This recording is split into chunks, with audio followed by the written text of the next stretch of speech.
Ahí no. Amén. Ya. Se ve ahí, ¿verdad? A ver, Sí, ¿se ve Ahí bien? se ve, se ve. Bien, mi hermano Patricio, ¿se ve bien? Exacto. Ya. Ya, mi hermano. Y los vamos a ir al libro de los cantares, también que se conoce, ¿no es cierto?, como Cantar de los Cantares, pero el libro se llama Cantares, ¿ya? No se llama Cantar de los Cantares, hermano. Porque alguno dice, los vamos a ir al libro de Cantar de los Cantares. Bueno, el libro es Cantares, ¿ya? El libro de Cantares, también llamado Cantar de los Cantares, atribuido, ¿no es cierto?, a este libro, ¿no es cierto?, como una obra única en la Biblia que celebra la belleza, ¿no es cierto?, del amor romántico en el pensamiento literario, ¿no es cierto?, el deseo sexual y la fidelidad matrimonial a través de una serie de poemas líricos, ¿ya? Para que usted anote también eso. Y, ¿no es cierto?, como datos generales, para que usted ahí pueda verlo, ¿no es cierto?, como datos generales, su autoría tradicionalmente se atribuye al rey Salomón, aunque el primer versículo lo vincula con él. Algunos eruditos sugieren que pudo ser escrito en su honor o bajo su supervisión entre el año 960 y 931 antes de Cristo. Entonces se le atribuye, ¿no es cierto?, al rey Salomón este libro de Cantar de los Cantares. Por ejemplo, yo he visto y he escuchado poco que se predica de este libro, ¿no? Y es tan bonito, y bueno, yo he escuchado a dos pastores exponer este mensaje, pero sabe que lo han expuesto de una forma tan linda, porque son pocos, la verdad son pocos los que predican de este libro. Y el tema principal, para que usted lo anote ahí, ¿no es cierto?, es la belleza del amor conyugal. Es el tema, ¿no es cierto?, de todo el libro de los cantares. El título, Cantar de los Cantares, es un superlativo en hebreo que significa el cantar más excelente o el mejor de todos los poemas, ¿ya? Y el personaje principal, porque estamos hablando de la visión, se puede decir, de los hebreos, ¿no es cierto? La amada es una mujer sulamita, ¿no es cierto? El amado, el joven pastor o el rey, y las doncellas de Jerusalén, entre comillas, y usted le ponen el coro. Esos son los personajes principales del libro de Cantar, ¿ya? Ahora, tenemos que entender que este libro, ¿se acuerdan que yo le hablé del principio de la interpretación? Cuando hablamos del principio de la interpretación, ¿no es cierto? En la hermenéutica, nosotros tenemos que ver las reglas de oro, cómo nosotros vamos a aplicarle para darle una prefiguración, ¿no es cierto?, en el ámbito cristiano. Ahora, hay niveles de interpretaciones para este libro. A lo largo de la historia, el libro ha sido interpretado desde tres perspectivas principales, ¿ya? Número uno, el literal histórico o histórica, ¿ya? Exalta la pureza y el gozo del amor humano, la sexualidad dentro del matrimonio, y es un recordatorio de que lo físico no es malo, sino un regalo divino de Dios. Entonces, esta es la visión histórica a la interpretación del libro de los Cantares. También tenemos la interpretación hebrea o judía, que representa el amor, ¿no es cierto?, apasionado entre Dios, que es Yahweh, e Israel, ¿no es cierto?, simbolizando el pacto y la alianza establecida entre ellos.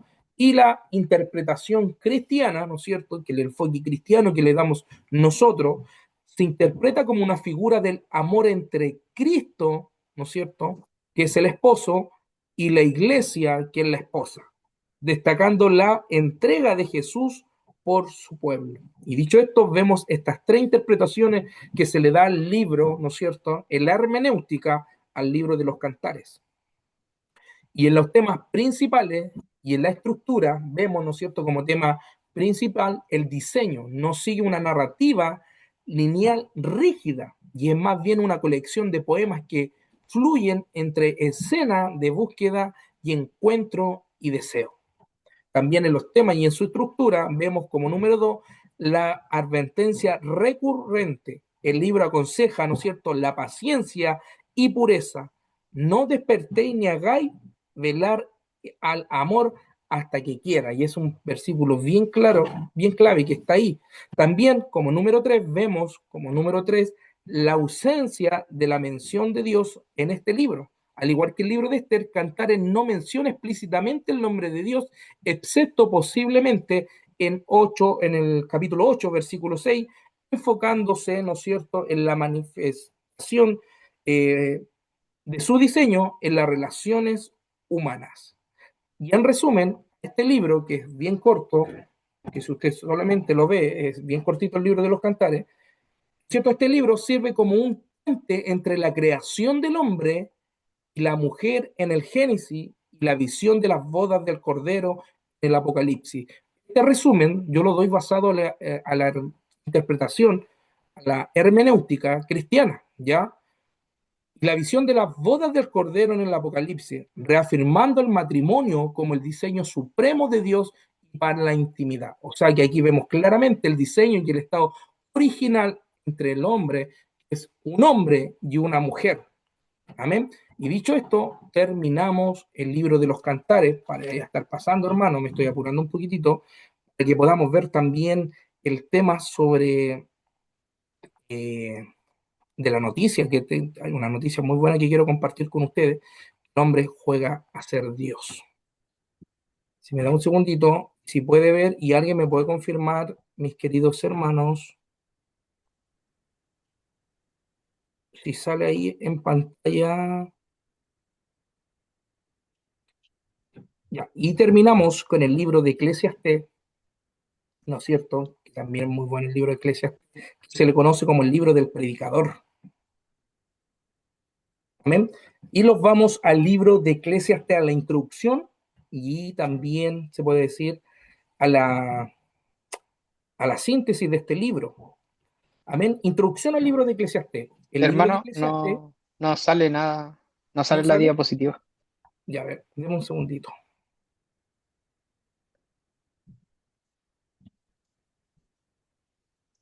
Ahí sí. Si alguien me puede corroborar ahora.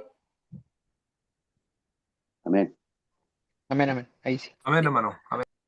Ahí sí. Ya. Eclesiastés. Ya. Haciendo una introducción del libro de Eclesiastés, ¿no es cierto? El libro de Eclesiastés en hebreo es Coelet, ¿ya? Y esto significa el predicador o el maestro. Para que anota ahí. Esto significa Eclesiastés. En hebreo, la palabra que se traduce antes de traducirla a la Septuaginta es Coelet. Significa, y en su etimología, significa el predicador o el maestro. Es una obra más singular, ¿no es cierto?, de la literatura sapiensal de la Biblia. Presenta una reflexión filosófica sobre el sentido de la existencia humana ante las realidades de la muerte, ¿no es cierto?, y la incertidumbre del mundo. Entonces, esa es la introducción de este libro. Y en los datos generales, ¿no es cierto?, viendo la introducción o viendo el libro de Eclesiastés, vemos al autor. Tradicionalmente se atribuye al rey Salomón, ¿ya? Y en sus últimos años de vida, que fue aproximadamente entre el año 935 a.C., debido a que el narrador se identifica como el hijo de David y el rey en Jerusalén. Entonces, por eso, por esa sola, ¿no es cierto?, palabra explícita que sale, ¿no es cierto?, como el hijo de David, se le atribuye al rey Salomón este libro. Propósito es demostrar que busca la fidelidad plena en las cosas debajo del sol, como por ejemplo, ¿no es cierto?, los placeres, la riqueza o el trabajo. Resulta en una vanidad de vanidades o un vacío existencial. Cuando nosotros hablamos de vanidad, ¿no es cierto?, como que esta palabra es la que más suena en el libro, ¿no es cierto?, quiso darle a entender Salomón como que si fuera, ¿no es cierto?, que todo es pasajero, que todo, ¿no es cierto?, tiene un vacío existencial. Por eso dice y termina, y bueno, ahí también está esta teoría, no sé si han escuchado algunos, que si Salomón fue salvo o no fue salvo. ¿Cuántos han hecho esa pregunta? Porque algunos dicen que Salomón, algunos dicen que está en el infierno, otros dicen que no fue salvo. Que recuerde que con la historia que vemos en Crónica y en Reyes, vemos que Salomón, ¿no es cierto?, a recibir y al estar, ¿no es cierto?, con muchas mujeres, que se agarró con todas las costumbres paganas, ¿no es cierto?, que estas mujeres traían de todos lados para poder, este hombre, ¿no es cierto?, poder creer y levantar imágenes también.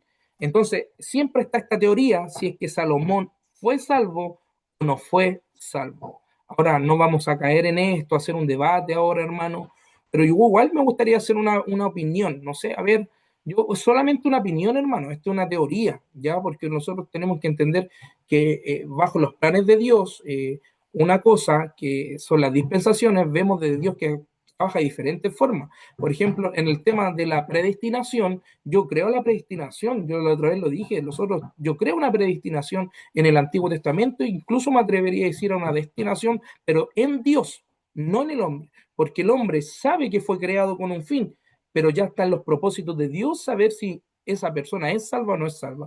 Por ejemplo, mi pastor Josué, que lo veo ahí, yo le quiero hacer esta pregunta, ¿usted cree que Salomón fue salvo o no fue salvo? Solamente como teoría, hermano, no es como algo basado en una doctrina o que no lo creamos 100%. Hermano, esa es una muy buena pregunta, pero basado en en los actos y los resultados de su vida ya nos da una clara, clara intención de su vida, ¿no? Aunque se dice que Salomón quiso hacer como en la actualidad se quiere hacer, tratar de captar como una cosmopolita, tratar de captar todas las ideologías y hacerlo uno solo, pero ese querer humano fue la que le permitió a él desviarse del verdadero camino que era honrar a Dios, ¿no? Así que, creo que realmente él, eh, tal vez, tal vez pudo encontrar cierta sabiduría o cierta luz de la palabra en su vida, pero no tengo muy claro ese aspecto, ¿no? Amén, amén, mi pastor Josué. No sé, yo me gustaría también, no sé si voy a ver a mi pastor, eh, mi pastor Máximo, no sé si nos puede ayudar. ¿Usted qué piensa sobre esta teoría que siempre la gente se pregunta, mi pastor, de que si Salomón fue salvo o no fue salvo? No sé qué principios tiene mi pastor ahora. Yo sé que no es un tema salvífico que nos afecta a nosotros en algo, pero es para poder entender un poquitito, porque igual yo ahora tengo mi fundamento, mi pastor, pero igual lo vuelvo a decir, es algo personal. A ver, hermano, es difícil la pregunta porque generalmente uno cuando da una opinión se basa en los frutos, como se dice, enseña el Nuevo Testamento. Salomón tuvo un periodo de vida muy crítico, puesto que todos entendemos que Salomón en un momento adoró ídolos paganos. La Biblia misma lo dice que sus mujeres desviaron su corazón. Pero cuando uno estudia el libro de Eclesiastés, Salomón estaba ya bien anciano y hace mención de que ese libro hace mención del temor de Dios, hace mención de la sabiduría de Dios. Es como que Salomón en sus días finales tuvo un arrepentimiento.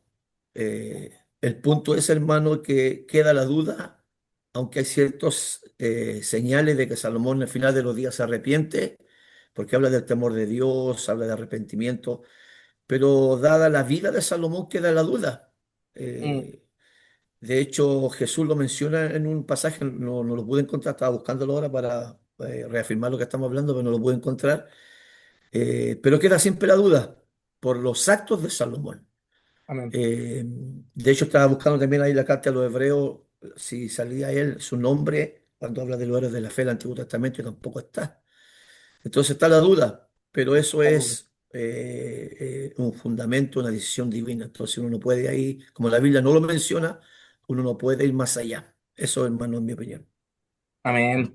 Amén. Muchas gracias, mi pastor, por su intervención. Bueno, como dice, es un tema, ¿no es cierto? Como lo acaba de explicar mi pastor Máximo, es un tema que, bueno, no es tan relevante para nosotros en el sentido, bueno, para mí, de verdad, por ejemplo, si haciendo un análisis, y la mayoría de los teólogos cuando hacen un análisis, bueno, es lo que cree la postura la mayoría de los teólogos. Bueno, ellos dicen que sí fue basado a la lógica, al razonamiento de la teología, sí fue salvo. ¿En qué sentido? Por ejemplo, ellos dicen que Salomón, para ser atribuido que haya escrito más de 3 libros, haber compuesto, ¿no es cierto?, 3 libros, es porque estuvo en el propósito de Dios. Ahora, cuando yo digo que si Salomón fue salvo o no fue salvo, yo lo aplico como una teoría, hermano. Hay diferentes puntos de vista y yo creo que el más aceptado, ¿no es cierto?, es lo que dice la mayoría de los teólogos, que fue salvo. Ahora, no quiero decir esto, hermano, que lo vamos a implantar o lo creamos todo.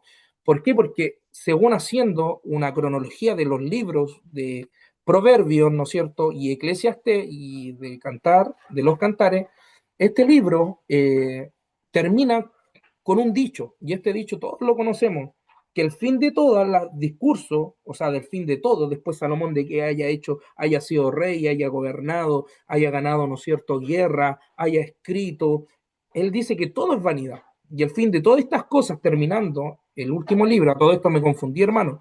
Primero estaba Eclesiastés y después venía Cantares. Me adelanté en un libro.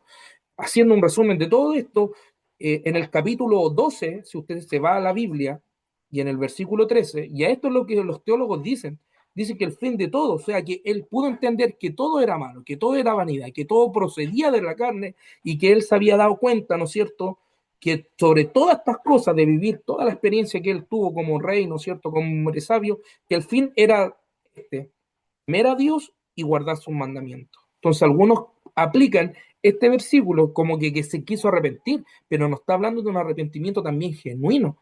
Pero aquí quieren dar a entender que todo hubo un problema, que todo, ¿no es cierto?, todo era pecado.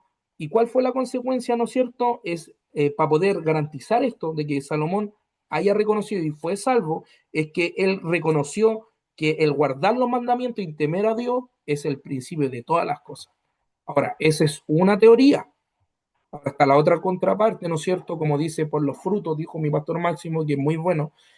Pero tenemos que entender también esto, hermano amado, que Dios en su forma de gobernar, ¿no es cierto?, teocráticamente en la nación de Israel, ahí vemos que no estaba la gracia de Dios. Entonces Dios sí predestinaba, por ejemplo, como lo hizo con Jeremías, y le dijo a Jeremías claramente, antes que tú nacieses, yo te había llamado por profeta a la nación. O sea, que Dios ya lo había destinado. Pero, y este es el tema que tienen los calvinistas en este sentido del tema de la predestinación, hermano, porque ellos enfatizan que esta predestinación ellos la conocen, pero la predestinación y destinación nosotros no la conocemos, porque todo esto queda bajo el plan y la soberanía de Dios. Cuando nosotros conocemos qué es la soberanía de Dios y la providencia de Dios, estamos diciendo de que Dios tiene el control de todas las cosas.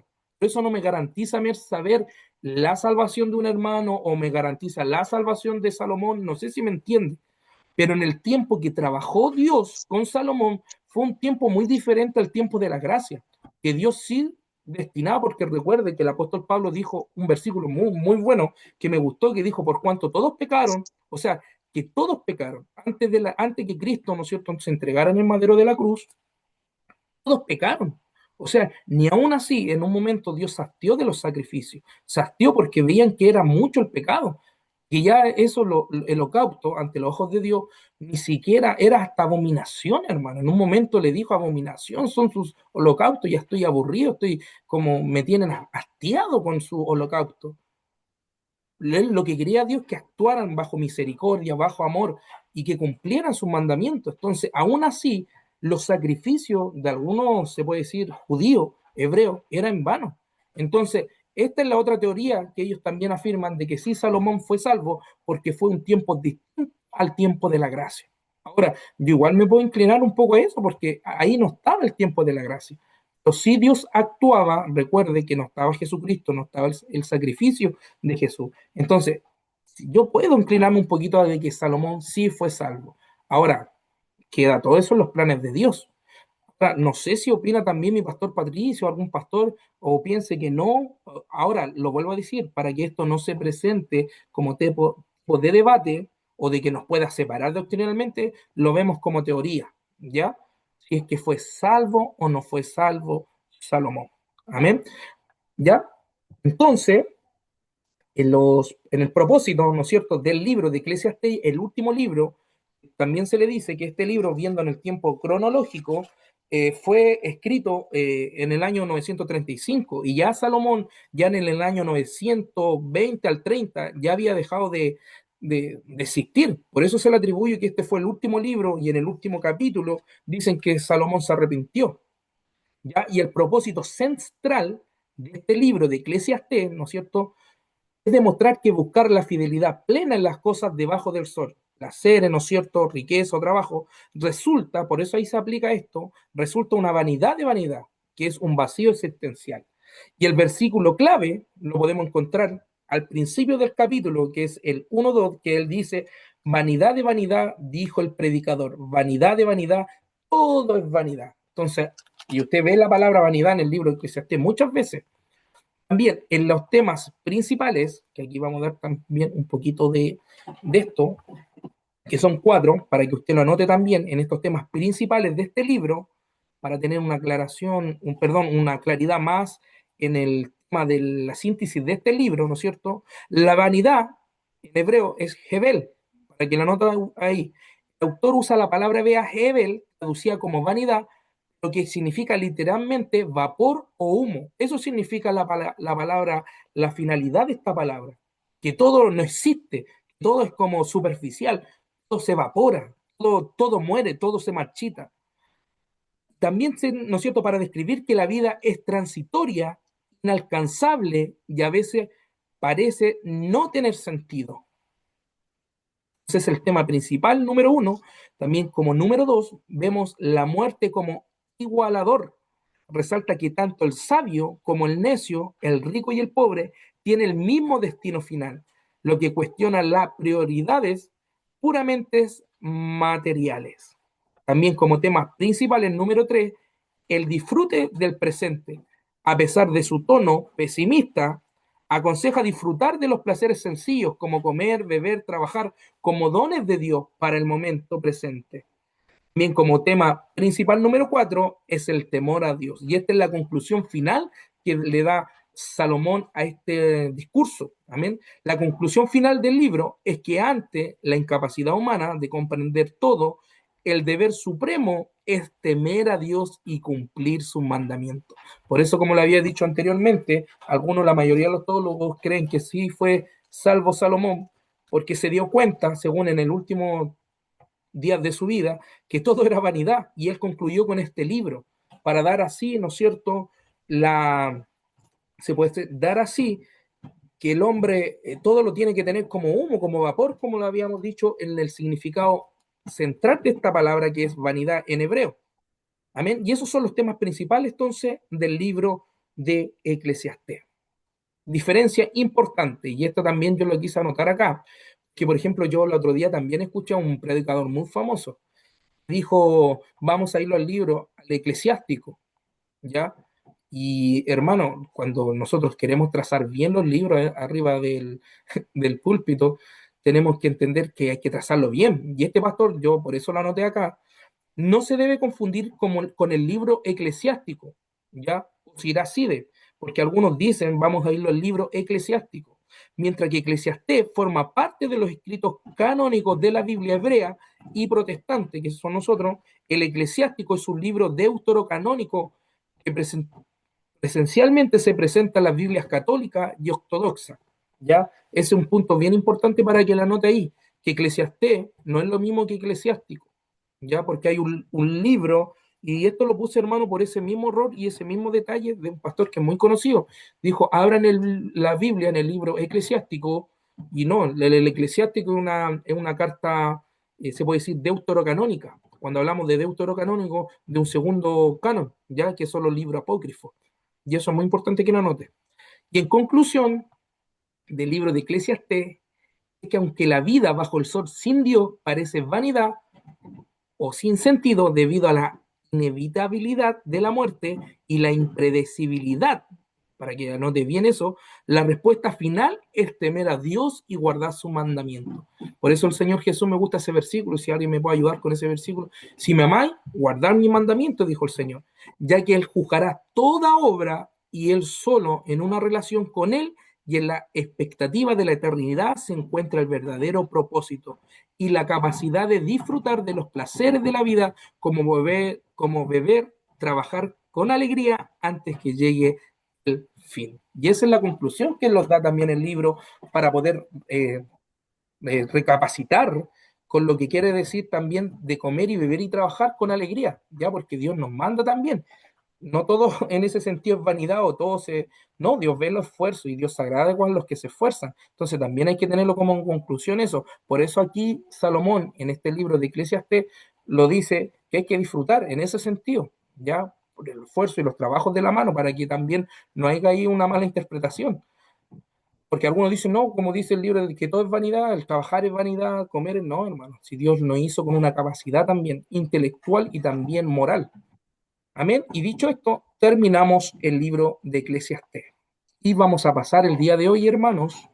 Yo avancé un poquito rápido. Recuerden que el día miércoles no vamos a tener clases, ¿ya? Por eso yo estoy pasando y resumiendo un poquito más rápido, pero hasta el momento me gustaría, hermanos, si ustedes me pueden confirmar si están entendieron se puede decir, eh, el panorama bíblico de cada libro, si se entendió bien, si alguien me puede ayudar con eso, o si fue muy rápido.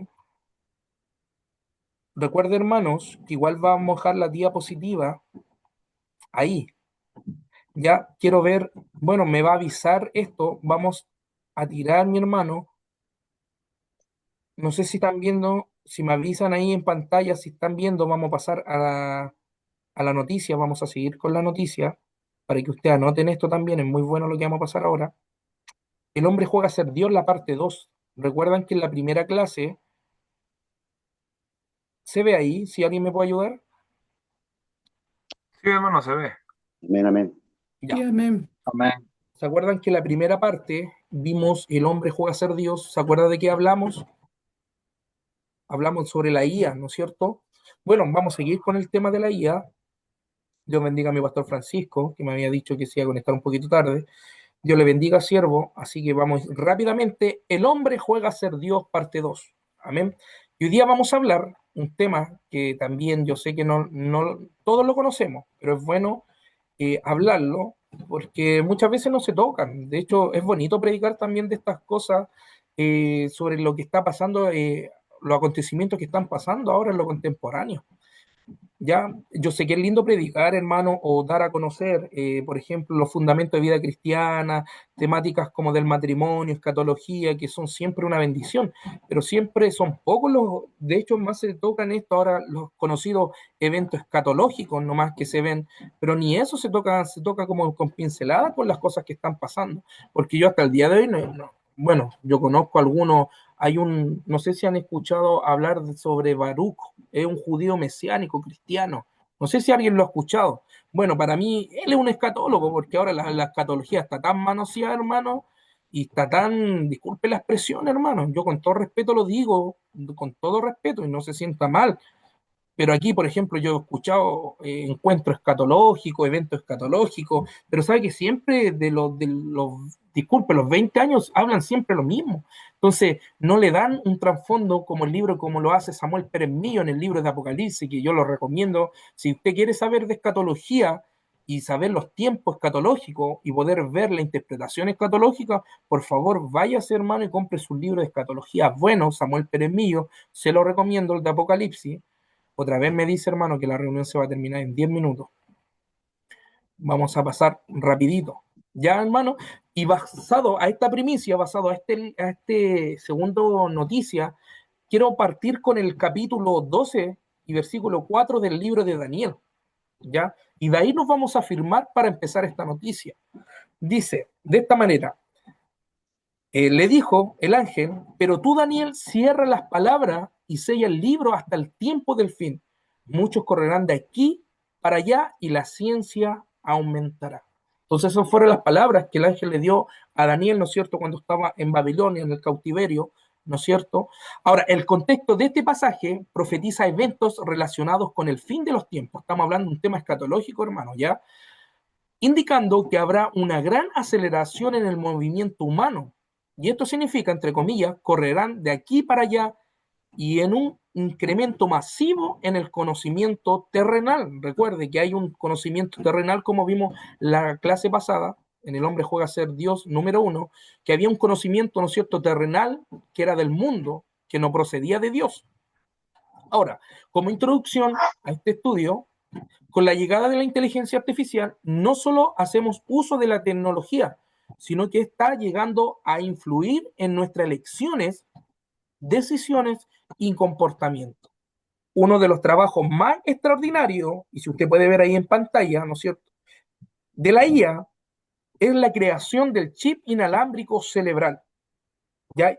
Y esto fue como ya lo último, hermano amado, con otro que en el 2018, un chino que después vamos a ver también cuando creó 2 bebés, ¿no es cierto?, eh, trabajando el gen de antes que nacieran de estos bebés para que fueran inmunes al VIH. Imagínense, hermano amado, que este doctor chino que ahora está preso por haber jugado a ser Dios, creó estos 2 bebés y aún así los mismos científicos le llaman monstruos porque jugaron con el gen, con el ADN de estos embriones, hermano. Y no lo hizo en un tema de concepción ni cuando, sino que lo hicieron desde el momento de que ni siquiera se juntaba, hermano, para hacer formación de un bebé dentro del vientre, ya había modificado el ADN, los genes, hermano. Entonces ya estamos viendo cómo la ciencia está avanzando y arrasando, hermano, con este conocimiento diabólico y terrenal, hermano. El empresario Elon Musk, ya, con la compañía Neuralink, y esto usted lo puede buscar también, hermano, consiguió implantar con éxito uno de sus chips cerebral en una persona, y estos chips lo tendrán aquellos que han perdido el control de sus extremidades, dijo Musk. Pero también servirá para poder controlar la tecnología con la mente, como encender una TV, prender un computador, como un control psíquico. Imagínense, hermano, este hombre, ¿se acuerdan en la clase pasada que la compañía más grande que él tiene, que donde está Netflix, donde está eh, Apple, donde está también las tarjetas de video Nvidia, ¿no es cierto? Donde está varias, está Netflix, Facebook y varias otras compañías, él es el dueño, hermano amado, y bajo todo estas compañías están invirtiendo pero millones de dólares, hermano, en cómo poder meter toda, ¿no es cierto?, esta sabiduría de ciencia o todo lo que es tecnología al cuerpo del humano. Y una de lo que batió los récords, hermano, fue cómo este hombre le implantó un chip cerebral a una persona. Y ¿sabes lo más tremendo con esto, hermano? Que a través de estas, se puede decir, pequeños, diminutos pelos que tienen estos chips, lo conectan al cerebro y el hombre juega a ser psíquico, hermano. O sea que con el control, es como que en vez de ya tener un control manual, ellos están con su mente controlando, ya sea prender un televisor, prender una radio, ¿no es cierto? Prender un computador. De hecho, los vamos de antes, un poco tiempo atrás, este Hawking, el hombre que murió, ya tenía este sistema cerebral que ni siquiera tenía, como no tenía movimiento, él solamente con la mente y la mirada, hermano amado, él podía ingresar a su computador, podía, ni siquiera sin moverse, él se metía a las páginas, él pensaba o hablaba y el computador, hermano amado, le daba lo que él quería o la noticia que él quería saber, el computador se la daba. Imagínese, hermano, con este chip que Elon Musk le puso a este hombre. Y dice que fue un éxito, la noticia está diciendo que fue un éxito. Este hombre, y según él, Elon Musk, la finalidad de haber creado este chip neuro, ¿no es cierto?, neurocerebral, era para que los hombres puedan tener esa capacidad de poder moverse, de aquellos que están incapacitados de poder moverse. Pero recuerde que de cada creación tecnológica que no está Dios, inmediatamente vas a ver algo oscuro detrás, como lo habíamos dicho claramente. Hermano, y lo vuelvo a repetir como primicia, el hombre aquí solamente hay 2 caminos que se presentan, y lo vuelvo a repetir para los hermanos que no estuvieron en la clase pasada. Hay 2 caminos. El hombre recibe a Jesús, inmediatamente pasa de las tinieblas, ¿no es cierto?, a la luz que es Cristo. Y todo hombre que no tenga a Cristo, no tenga la luz, de por sí está influenciado bajo la mano del enemigo. ¿Ya? Ahora, pero no solo esto. En el gran trabajo de la ciencia actual podemos ver los robots humanoides creados con inteligencia artificial. Y hermano, usted ve la imagen en pantalla, esto ya está creado. Esto no es algo que, me acuerdo que Will Smith hizo una película, yo la vi hace muchos años atrás, estoy hablando antes del 2010 me parece, que se llamaba la película Yo Robot. No sé si alguien la vio. Y Amén, es amén. antigua. Sí. ¿La vio usted, hermano? Si usted me puede corroborar, esa película fue antes del 2010. Bueno, yo me Desconozco, convertí, hermano, la fecha, pero sí, sí la vi. ya, Es súper buena y habla de todo esto lo que usted está hablando. sí, y Will Smith crea, bueno, es un robot, hermano, pero nunca pasaron un siglo, hermano, y nunca pensó la humanidad que esto era, se veía en las películas, hermano. Pero usted ve esta imagen, ya están creados. De hecho, si usted hace, se mete, indaga, de hecho hay una empresa que se llama Watt, que son chinos, ellos están creando, imagínense, de la IA están creando 14 mil millones de parámetros que permiten, ¿no es cierto?, a los robots aprender física de manera intuitiva, mediante pruebas y errores similares a los humanos. ¿Y sabe lo más fuerte de esto, de estas creaciones, hermanos, de estos robots, de estos Android? Es que están desplazando muchas cosas de que el hombre, ¿no es cierto?, puede hacer. Imagínense, antiguamente, como dije en la clase pasada también, el hombre, ¿no es cierto?, se gastaba en hacer una matemática, emplear una fórmula. Estas máquinas, estos aparatos que están acá, a nosotros, ¿cuánto nos costaban las matemáticas? Este hombre, usted le dice, no sé, quiero el valor de proporcional, no sé, del porcentaje o elevado, algún número, se la dan en 3 tiempos, porque son computadores caminando, hermano. Y esto ya no se ve en películas de ciencia ficción, sino que ya esto es una realidad. Ahora, nuevas innovaciones permiten que robots en el año 2025, esto es una noticia, hermano, puedan ver y oír y sentir superficies táctiles con una precisión sin precedentes gracias al chip cerebral y sensores avanzados. Antes de que Elon Musk le pusiera estos sensores al humano, ya lo había probado anteriormente, años atrás, hermano amado, los robots. Y estos robots, como usted ve en la página ahí, en la PPT, ya están creándolo, algunos dicen con emoción, sabemos que del alma nace la emoción, delante estábamos hablando con mi esposa, si puede llegar un robot a tener emoción, no tiene emoción, el chip que se le va a entregar, por ejemplo, si usted le dice una mala palabra, este robot ya va a sentir emoción en el sentido de decir, me estás tratando mal, se va a penar, o incluso usted le puede pegar a estos robots y estos robots se pueden sentir, o sea, es el sentir, es algo diabólico, hermano, porque sabemos que de la emoción del alma salen las emociones. Estos robots ya lo están creando con una sensibilidad, ¿no es cierto?, con este chip cerebral avanzado para que pueda sentir, pueda oír, ¿no es cierto?, y también puedan ver. Si usted ve esta imagen donde está el punto del mouse, si usted ve ahí, perdón, se subió la... Aquí en Estados Unidos está desplazando, pero cantidades de gente de los trabajos de este sistema IA de robotizado. Está, ¿no es cierto?, han comenzado la fabricación, mire, a escala hasta 10.000 unidades anuales de modelos digitales para logística y almacenamiento. Y si usted ve en pantalla, ya los robots están desplazando a los humanos, entonces están haciendo trabajos de humanos. Y estos robots ya están, por ejemplo, hermanos, si nosotros estamos, usted va a China, usted ve, de hecho, ahora hace poco yo fui a Falabella y fui solamente con el código de venta y yo pude ver estos robots, hermanos, cómo avanzaron en una cinta y trajeron las zapatillas que habíamos, no sé si fueron las zapatillas. Estos robots, hermanos, hacen todo el trabajo. Entonces, está por donde usted quiera, va a ver la IA, va a ver los robots cómo son. Ya no sean quizás con figura de mano, pero estos son robots, hermano. Ahora,